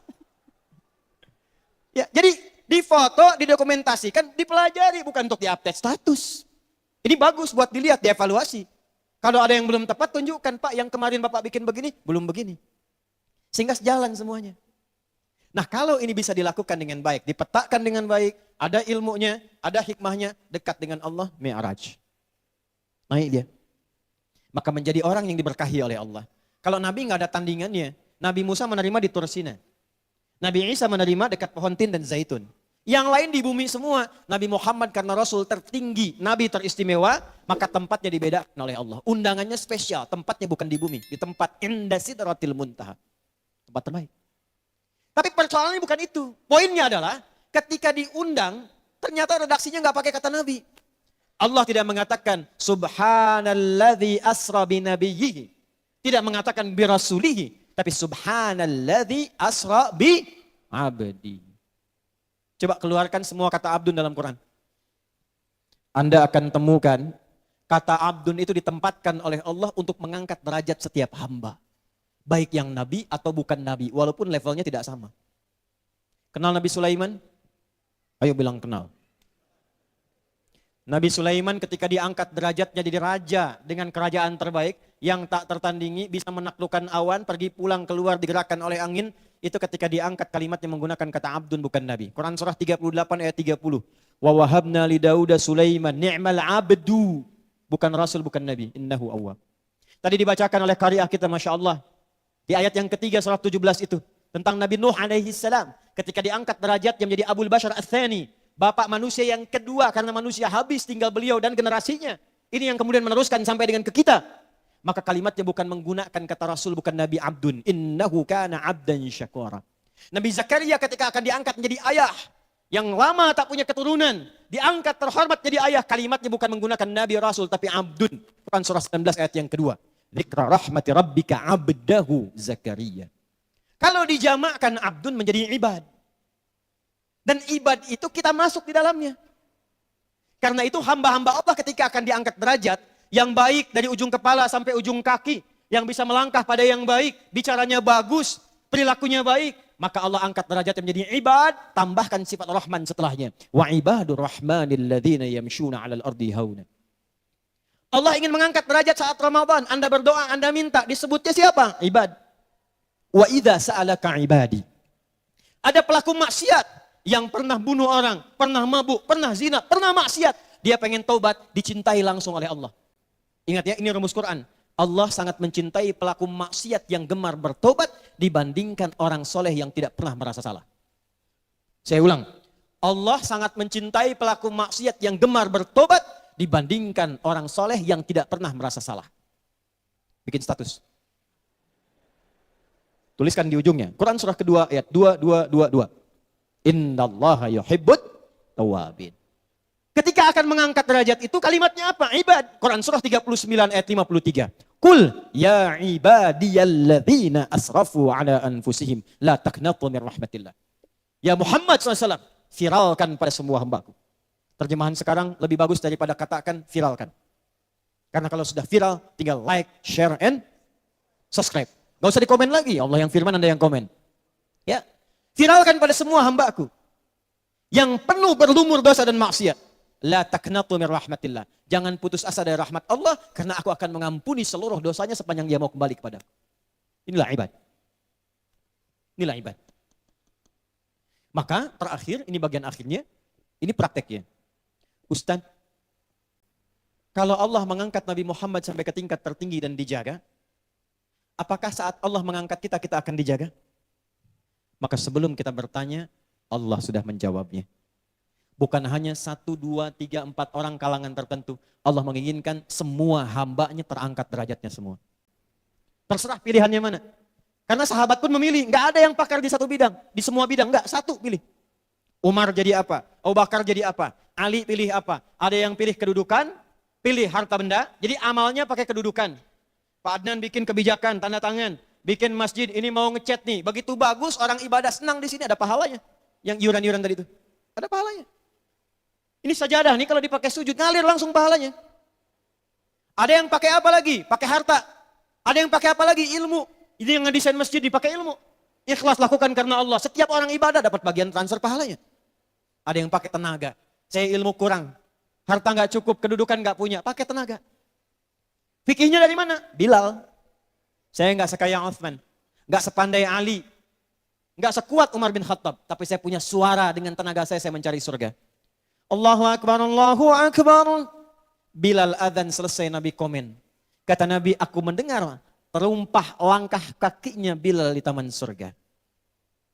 Bilal langsung like and subscribe kalimat itu.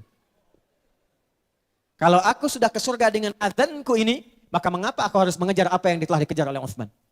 Maka sampai dari situ beliau konsisten dengan adzannya. Sewafatnya Nabi menjaga risalah itu. Ditawari jadi hakim agung setelah Nabi wafat, beliau menolak karena ingin mempertahankan jaminan surga dari Nabi SAW. Disitulah kemudian kepakaran diuji. Jadi kalau merasa belum pantas di bidangnya, nggak ada kemampuan, jangan dipaksakan. Belajar dulu, baru naik, baru dapatkan. Ini mi'rajnya. Nah, untuk menjaga semuanya itu Allah inginkan, semua harus dapat. Maka diberikanlah oleh-oleh kepada Nabi Muhammad SAW. Yang oleh-oleh itu disiapkan untuk mengangkat derajat semua hamba-hamba Allah umat Nabi Muhammad SAW. Sekaligus menanamkan fungsi yang 4 ini. Maka itulah sholat namanya. Apa namanya? Sholat. Ini 4 jalannya, mi'rajnya 1. 4 tambah 1 berapa? 5. Maka diberikanlah kepada kita kewajiban perintah sholat 5 waktu. Dari 50 jadi 5, setiap satu sholat itu 10 nilainya. Jadi tetap nilainya sama dengan 50. Sholat disebut hasanah. Quran surah ke-11 ayat 114. Aqimis sholata tarafain nahar wa zulafan minal lail. Innal hasanati yudhibnas sayyiat. Hasanah satunya 10.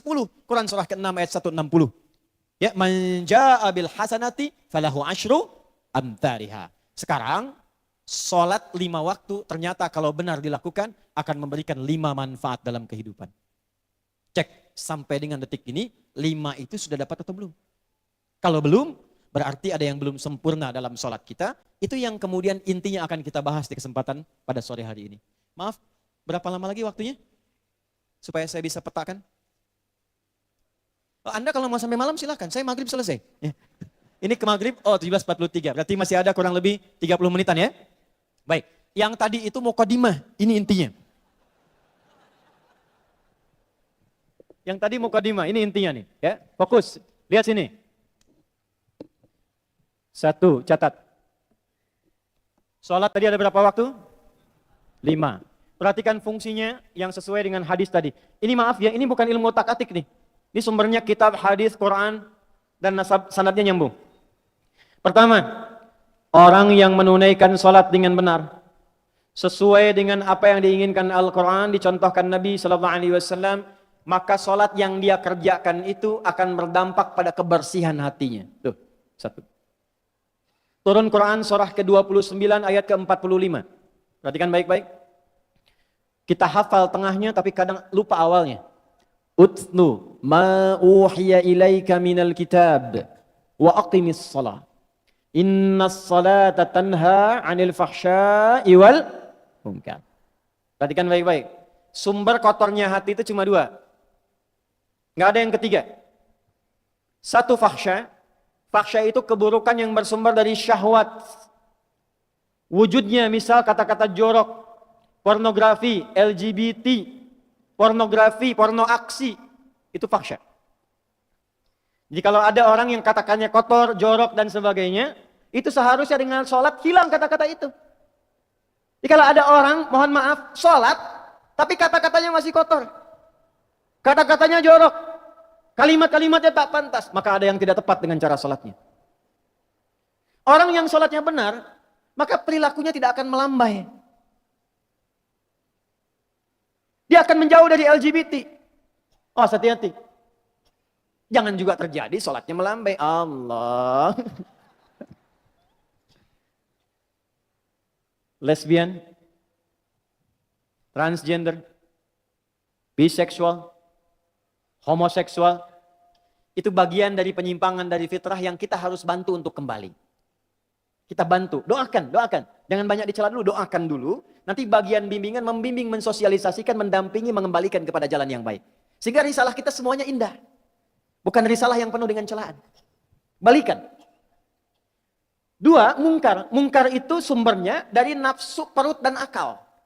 Kalau tadi syahwat, fahsya. Kalau nafsu perut dan akal namanya mungkar. Diingkari langsung oleh hati.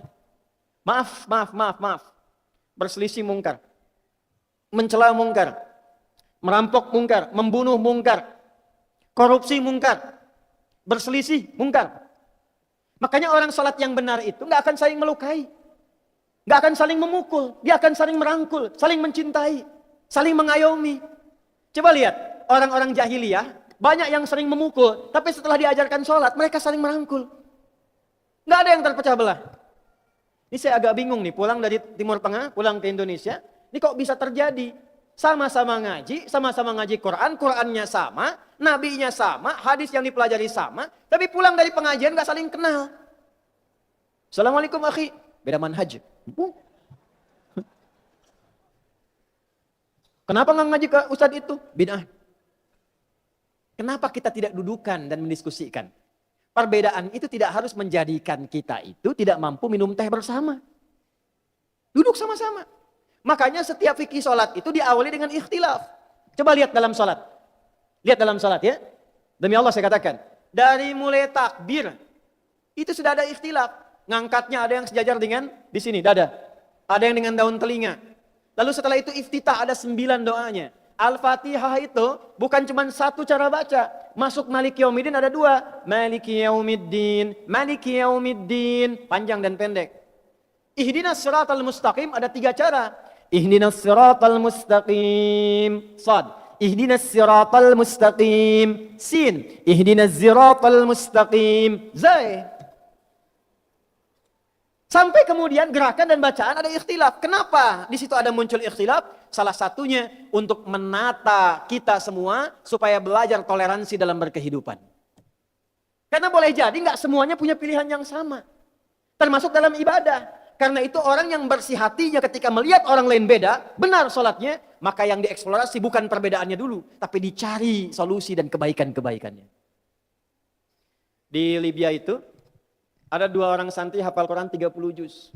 Ngaji di syekh yang sama, cuma yang satu riwayat hafaz, yang satu kolun. Yang hafaz itu pakai shad, ihdinas siratal mustaqim.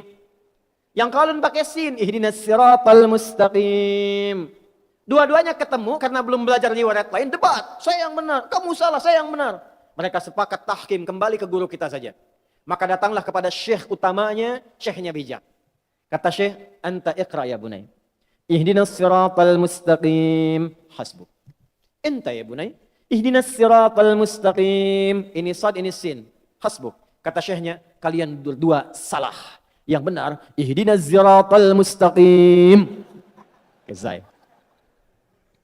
Mungkin yang kita duga salah itu ada ilmu lain yang kita harus pelajari. Sehingga dengan itu bersih hati kita bisa bertoleransi. Jadi babnya bukan cuma tidak korupsi, tidak berselisih, tidak mencuri, tapi juga bagaimana melihat orang lain dengan ainur rahmah. Dengan rahmat, dengan kasih sayang. Melihat pelaku maksiat itu dengan peluang taubat. Saya kalau melihat orang lain, ini ustadz nih pelaku begini, Masya Allah, ahli taubat. Masya Allah. Yang sedang disenangi oleh Allah. Sehingga semua terasa indah, enak, nyaman. Dan kita jauh dari pertentangan. Kalau menyimpang, luruskan. Tak menyimpang, dudukkan. Boleh jadi nanti dalam sholat ada yang kunut, ada yang tidak. Pelajari yang kunut dalilnya ini. Yang tak kunut dalilnya ini. Sehingga ketika kata Ibnu Saleh Al-Utsaimin, imam besar, mufti di Saudi, sudah meninggal. Tapi fatwanya luar biasa. Madhabnya Hambali tak kunut dalam subuh. Tapi fatwanya, kalau ada imam yang kunut, maka engkau di belakang aminkan. Sama. Jika ada imamnya tak kunut, maka di belakang tak perlu kemudian sujud sahwi. Maka kalau depannya kunut, Allahumma hdina fiman hadait. Amin. Tak usah malu. Allahumma hdina fiman hadait. Bid'ah. Biasa. Ya. Nah sama dalam bacaan juga begitu. Dari bismillah aja 70 hadis. 70 hadis. Dari 70 ini ada 4 cara. Ada yang jahar. Bismillahirrahmanirrahim. Ada yang silencer. Bismillahirrahmanirrahim. Tapi kalau silent, tak usah ditempelkan ke mic. Bismillahirrahmanirrahim. Alhamdulillahirrabbilalamin. Itu namanya jahar juga. Silent itu cukup kita dengar. Yang ketiga tak dibaca sama sekali. Alhamdulillahirrabbilalamin. Yang keempat dibaca rakaat pertama bismillah jahar, rakaat keduanya tak dibaca sama sekali. Itu riwayat dari Abu Hurairah seperti yang Imam As-Sudais pernah praktekkan saat di Istiqlal. Nah kan kalau dalam sholat gak mungkin pilih 4-4-nya. Pasti harus pilih salah satu. Imam Syafi'i seimam-imamnya pilih satu, saya jahar. Bismillahirrahmanirrahim. Anda pengen melebihi itu, saya pengen semua sunnahnya sempurna. Ngimamin di Masjid Syekh Yusuf Al-Makassari. Subuh atau maghrib nanti, 4 sekaligus. Bismillahirrahmanirrahim. Bismillahirrahmanirrahim. Enggak dibaca sama sekali. Bisa. Pilih salah satu. Ketika dipilih itulah menjadi madhab. Madhab itu bukan kelompok. Madhab itu memilih yang cocok dengan kita, tapi dalilnya nyambung ke Nabi. Jadi madhab itu bukan supaya kita mengelompok-ngelompok, bukan. Supaya kita bisa memilih yang paling nyaman dan toleran pada orang lain. Dan tak ada hubungan dengan ormas. Saya tugas di Saudi 2010, menerima jemaah haji pertama. Pas Isya, imamnya Syekh Sudes. Istaqimu. Allahu Akbar. Alhamdulillahi Rabbil Alamin. Komentar jamaah samping saya pertama kali sebelum takbir, iki imami Muhammadiyah ya. Ini imamnya Muhammadiyah. Muhammadiyah cabang Masjidil Haram.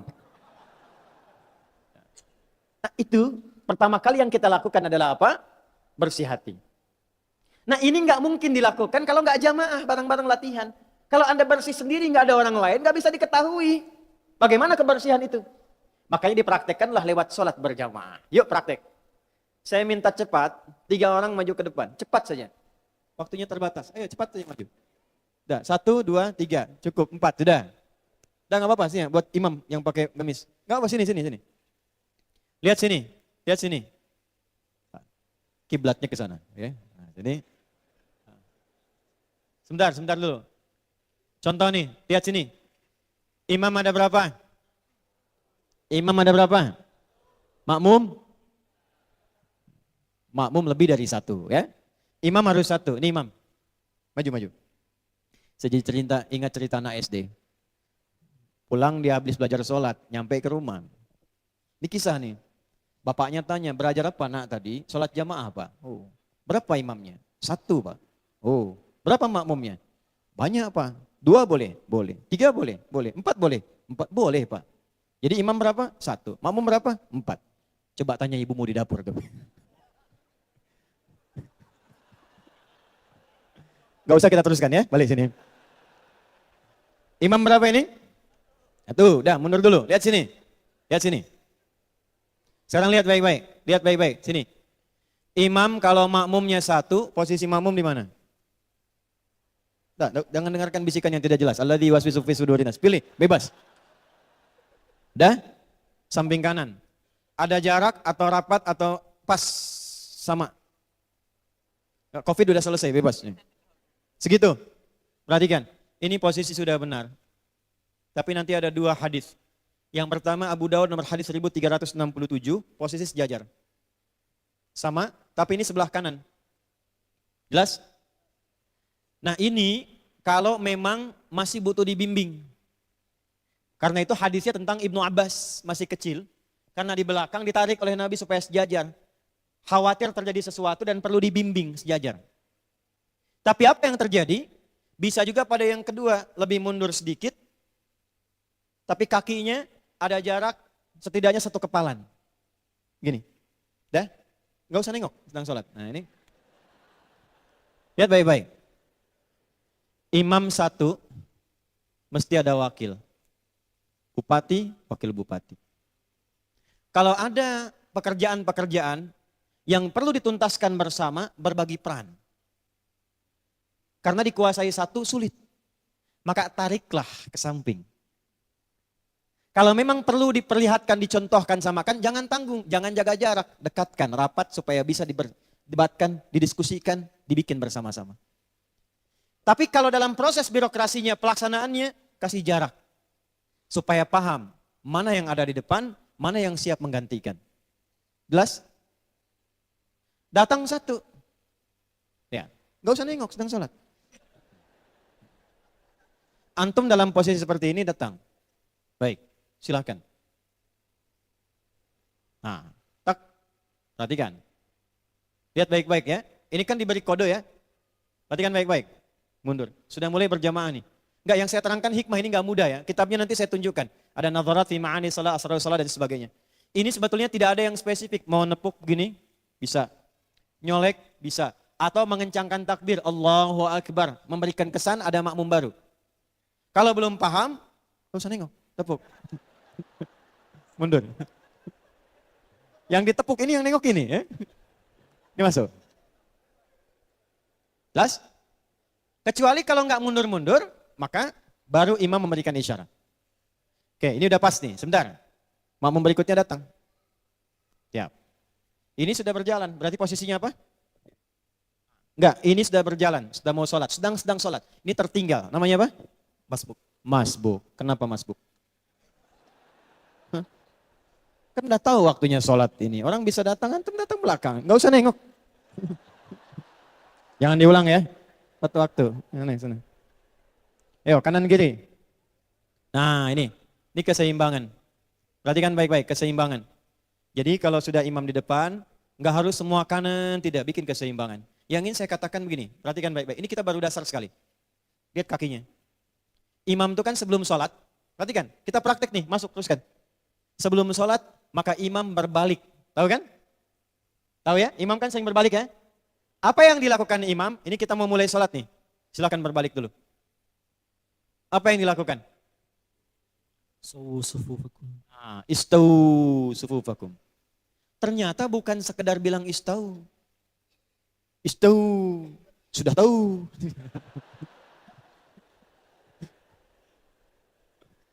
Istau, istaqimu, itu sambil melihat siapa yang sholat. Sebelum merapatkan lihat dulu. Karena mungkin ada orang transit. Ada orang yang tak kuat berdiri lama. Ada orang yang memang wajahnya sudah kelihatan cool semua tuh. Sehingga imam bisa memetakan surat apa yang dibaca yang sesuai pemahaman dan kemampuan makmum untuk mendengarkannya. Sehingga makmum merasa nyaman. Jangan karena baru hafal Quran mau ngimamin maghrib. Istau, istaqimu. Balik dia ke belakang. Allahu Akbar begitu waladhdallin. Yasin. Makmum sudah begini ya. Saya 97 masuk pesantren. Imamnya itu Ramadan, pas Ramadan. Kakak kelas tingkat tinggi kelas 6. Ghairil maghdubi alaihim waladhdallin. Amin. Tenang kita. Yasin. Baru masuk pesantren, baru berdiri, tarawih pertama, imam tingkat tinggi, Yasin, saya sudah begini deh. Ya Allah, panjang. Yasin, ternyata rahmat dari Allah. Allahu Akbar. Ya, satu aja dia tuh. Udah ini, lihat. Udah, ini tadi proses. Lihat ke belakang. Mitigasikan makmum. Imam harus melihat siapa yang dipimpin. Kecamatan mana, wilayah mana dan sebagainya. Perhatikan. Berapa banyak anak yatimnya? Berapa banyak miskinnya? Berapa banyak janda-janda yang tinggalkan suaminya? Bagaimana skema untuk merawat mereka semua? Maka berbalik kemudian siap memulai sholat. Fokus baik-baik. Tahan. Imam kalau ruku, boleh nggak makmumnya sujud? Imam kalau sujud, makmumnya ruku boleh nggak? Berarti makmum ikut siapa? Makmum ikut siapa? Kalau imamnya sudah memenuhi kualifikasi, bagus, baik, benar, perhatian, maka ikuti imamnya. Jangan imam ruku, antum sujud. Kalau memang imam bikin program, ini perbaikan jalan, karena yang dibutuhkan, dukung dulu itu. Jangan keluar turun banyak, teriak-teriak, tidak. Kan ada caranya. Salah baca, betulkan, salah baca, subhanallah. Tapi berikan keterangan yang jelas. Wa min haitsu kharajta fawalli wajhaka syatral masjidil haram wa innahu lal haqqu min rabbik. Subhanallah. Ulang lagi. Wa min haitsu kharajta fawalli wajhaka syatral masjidil haram wa innahu lal haqqu min rabbik. Subhanallah. Ulang lagi. Wa min haitsu kharajta fawalli wajhaka syatral masjidil haram wa innahu lal haqqu min rabbik. Subhanallah. Ini enggak tahu apa maksudnya, yang mana yang salah, maka dia nengok yang benar apa. Kalau mau ngasih tahu, mau meluruskan, sampaikan yang jelas. Barangkali yang ini baca ayat yang A, ini yang B, kan ada dua di situ. Ada yang langsung wa innahu lal haqqu min rabbik, ada yang wa haitsu ma kuntum fawallu wujuhakum syatrah. Kadang imamnya sudah lewat A, ini masih B. Sampaikan dengan cara yang benar. Salat. Jelas? Maju dikit. Maju lagi, terus. Maju lagi. Maju lagi, maju. Maju lagi. Satu lagi maju. Cepat, cepat. Ah, ini yang cepat. Enggak usah lari-lari. Usah lari. Saya tahu antum masbuk. Tinggal 1 rakaat lagi. Tapi nggak harus lari ya. Ini sudah penuh. Kemana masuknya? Ini sudah penuh, penuh, penuh. Penuh. Kemana masuknya? Ah, lihat nih. Apa yang dilakukan? Buk, terus? Gak apa-apa. Tepuk. Imam gak usah nengok. Coba. Buk, terus? Mundur. Sana gimana? Ikut mundur semua. Mundur. Ayo mundur, mundur semua, mundur. Mundur semua. Mundur. Bubar. Sini. Ini nyambung ke sini. Sana nyambung terus ke sini rapat. Ini saf baru. Ini. Kalau ada warga yang datang baru, jangan biarkan sendirian. Kenali. Catat identitasnya. Dari mana dia? Makanya sholatnya jamaah. Datang, kumpul, kenali siapa yang datang, saling bersinergi.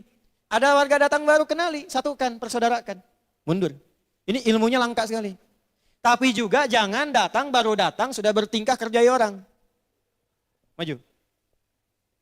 Ini datang. Ya mas bu, tepuk sini. Mundur. Dia maju ke sini.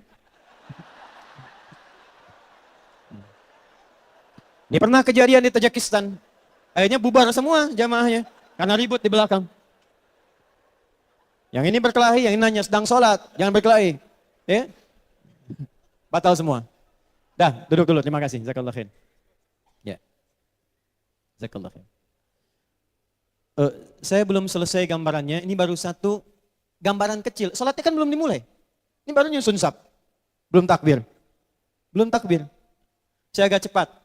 Ini satu aja dulu ya. Dari 5 itu satu. Dari 5 ini kenapa 5 waktu, kenapa sini? Satu. Teruskan. Lihat sini.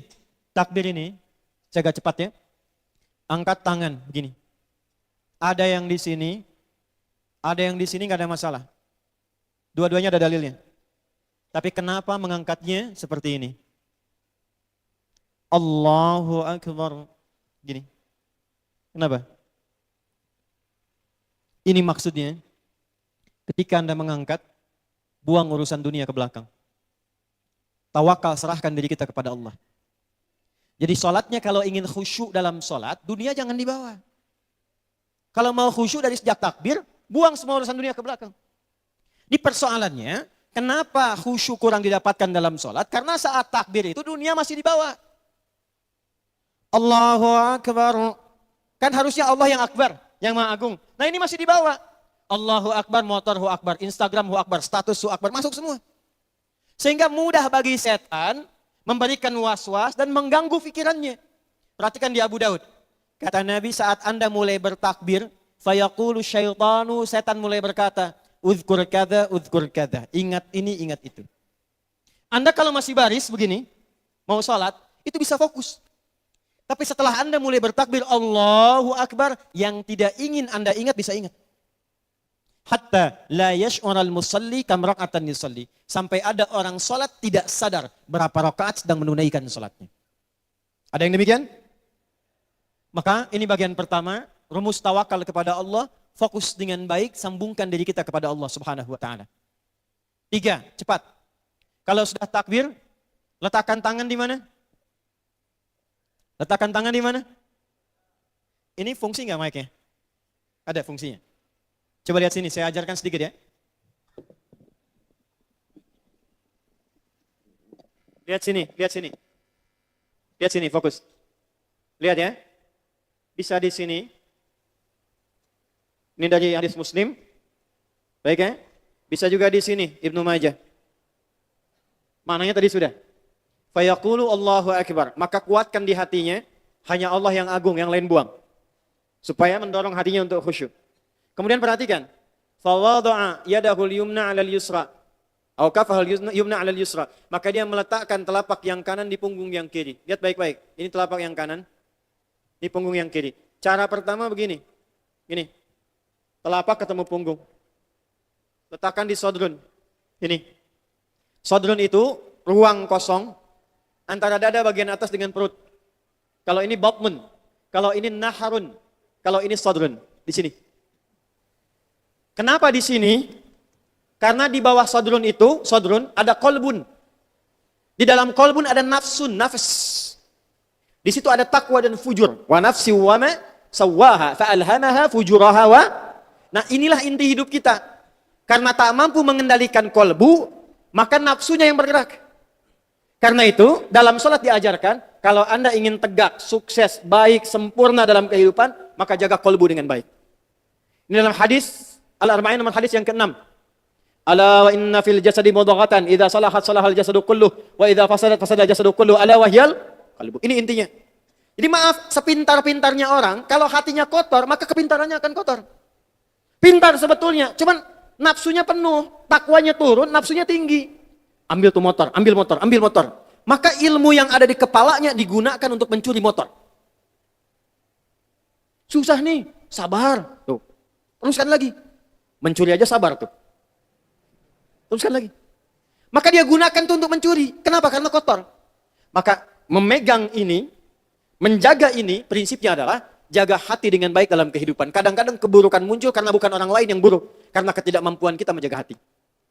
Dua ini. Telapak tangan di punggung yang kiri begini. Jadi yang pertama begini, kedua begini, pas. Ini ya. Jadi kalau nggak enak begini bisa begini. Jadi bertakbir, Allahu Akbar. Tapi cepat ya, nggak dipas-paskan dulu. Allah. Ya. Ketiga begini, lebih sedikit, Sa'id. Tapi tidak di sini. Ya, oh subuh nih ya. Tidak di sini. Bahkan ini nggak disukai. Nabi tidak menyukai orang yang takbirnya salatnya begini. Kata Nabi seperti orang sombong. Ya, sombong dalam dunia kan kalau lagi ngawasin bangunan begini kan, proyek. Di sini. Lihat sini baik-baik. Setelah tangannya ke sini yang dibaca doa apa? Iftitah kan? Saya akan berhenti di sini. Anda baca doa iftitahnya apa? Allahumma ba'id baini wa baina. Perhatikan baik-baik, perhatikan. Ini yang jarang ilmunya. Saya tutup sampai di sini. Allahu Akbar. Tangan di sini. Kenapa kanan menutup yang kiri? Dan kenapa diletakkan di sini? Kapan itu muncul? Karena awal sholat itu tangannya begini. Bukan begini. Awalnya begini. Ini irsal namanya. Ada kejadian apa sampai tangan begini? Itu kejadiannya nanti diturunkannya Quran surah ke-11 ayat 114. Ada seseorang sahabat Nabi yang berlumur dengan dosa, melakukan kesalahan, dia pengen tobat. Dia datang kepada Nabi, ya Rasulullah, hukum aku. Saya nggak mau dihukum di akhirat, saya ingin selesai di dunia. Maka waktu salat mau tiba seperti sekarang. Kata Nabi, nanti kita salat dulu. Begitu salat turunlah ayat. Aqimis salata tarafain nahar wa zulafan minal lail, innal hasanati yudhibnas sayyi'at. Begitu selesai salat, dia datang lagi, ya Rasulullah, hukum aku. Kata Nabi, sudah turun pemaafan dari Allah, tak ada lagi yang harus dihukum. Maka dari peristiwa itu, muncullah kemudian sedekap yang kanan menutup yang kiri. Kenapa kiri didahulukan? Ini kiri gambaran dari keburukan. Aliran yang kurang bagus, aliran yang kiri. Pemikiran kurang bagus, pemikiran yang kiri. Gambaran-gambaran kiri, sehingga kiri digunakan pada yang kurang ideal. Cuci tangan, cuci kotoran kiri kan? Ya kan? Kalau Anda pernah berbuat salah karena tak mampu menahan hati, tak mampu mengendalikannya, maka kalau ingin tobat, cepat tutupi dengan yang kanan yang baik. Anda pernah berbuat salah, jangan putus asa, tutupi dengan kebaikan. Ini yang dimaksud ittaqillaha haitsu ma kunta wa atbi'is sayyi'atal hasanah. Kalau Anda pernah berbuat salah, nggak ada manusia sempurna. Suami pernah salah, istri pernah salah, nggak ada yang sempurna. Yang nggak pernah salah itu malaikat. Pernah dengar malaikat Jibril korupsi ayat? Yang nggak kenal salah, itu malaikat. Yang nggak kenal barah, yang nggak kenal benar, itu setan. Nah, Bu, suami Anda bukan malaikat, bukan setan. Jadi dia pasti salah dan dia kenal kebenaran. Ibu juga begitu. Maka apa yang harus dilakukan? Kalau suami pernah salah pada istri, cepat cari yang baik-baik, yang menyenangkan, sehingga yang salahnya ditutupi. Kalau ada orang berbuat salah, pemimpin salah, jangan dieksplorasi kesalahannya. Datang dengan cara yang baik, tunjukkan kebenaran, sehingga yang salah bisa ditutupi. Jelas sampai sini? Disitulah kita mengatakan, saya akhiri, Allahumma ba'id baini wa baina kama ba'adta bainal masyriqi Allahumma naqqini minal khataya kama yunaqqa thawbul abyadu minad. Allahumma ighsilni bil ma'i wal thalji wal. Perhatikan. Kalau salatnya benar, Anda bisa nangis saat baca doa ini. Ya Allah, khataya banyak salah, ya kecil ngaku banyak salah. saya mengakui dalam sholat ini, saya banyak salah. Dan mungkin kau wafatkan aku dalam sholat ini. Maka mohon ya Allah, hapuskan salahku, gugurkan dosaku, jauhkan aku dari kesalahanku di akhirat nanti seperti engkau jauhkan timur dan barat yang tak pernah bertemu. Allahumma naqqini minal khataaya kama yunaqqa thawbul abyadu minad danas. Ya Allah, kalaupun pekat, bersihkan seperti noda dibersihkan dari pakaian. Kalau perlu gunakan air yang dingin. Hamba taubat ya Allah. Hamba taubat. Dan bila pun hamba wafat dalam salat ini, jadikan taubat hamba menggugurkan dosa dan jadikan wafat hamba husnul khatimah. Itu maksudnya. Jadi orang kalau salatnya benar dari sini saja, hilanglah fahsya dan mungkarnya. Itulah yang dimaksud dengan faraja bi sadri tazkiyatun nafs. Saya cukupkan sampai di sini sebelum kita berdoa. Untuk memenuhi dan mengakhiri pertemuan kita, maaf, sejauh ini kita sholat, sudahkah sholat merubah kita menjadi orang baik? Sejauh ini Isra Mi'raj, sudahkah punya harapan? Punya rencana? Punya cita-cita? Pulangnya bagaimana? Surganya di mana? Dunianya bagaimana? Maka pulang dari sini, tatap keluarga, persiapkan amalan yang baik, bersihkan hati, dan kompak setidaknya untuk membangun goa yang berkemajuan ke depan. Siap insya Allah? Takbir. Saya akan duduk. Kita akhiri dengan berdoa sekaligus berdoa untuk Kabupaten Goa dan kita semua ke depan dan Indonesia pada umumnya. Semoga Allah berkahi kita semua dalam pertemuan kali ini insyaallah.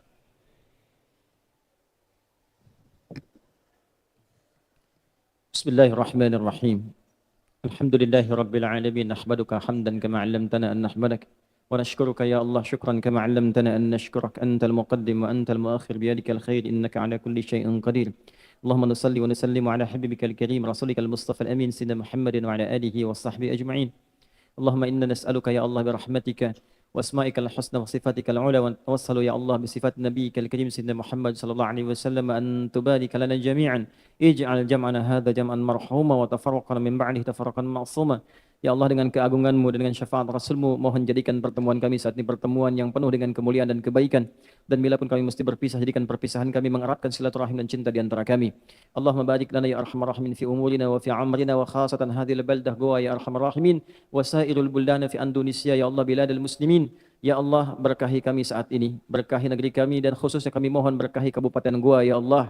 Baik dalam kepemimpinan saat ini ataupun selanjutnya dan dari masyarakatnya ya arhamar rahimin dan berkahi negeri kami Indonesia pada umumnya seperti apa yang Kau kehendaki dan Kau ridai.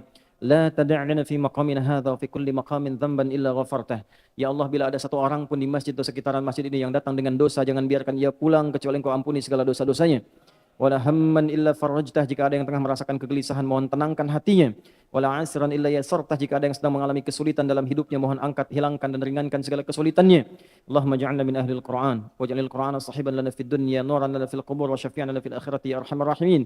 Ya Allah, jadikan kami termasuk bagian dari ahli Al-Qur'an. Jadikan Quran teman kami di dunia, sinar kami di alam kubur dan syafaat bagi kami di akhirat kelak ya arhamar rahimin.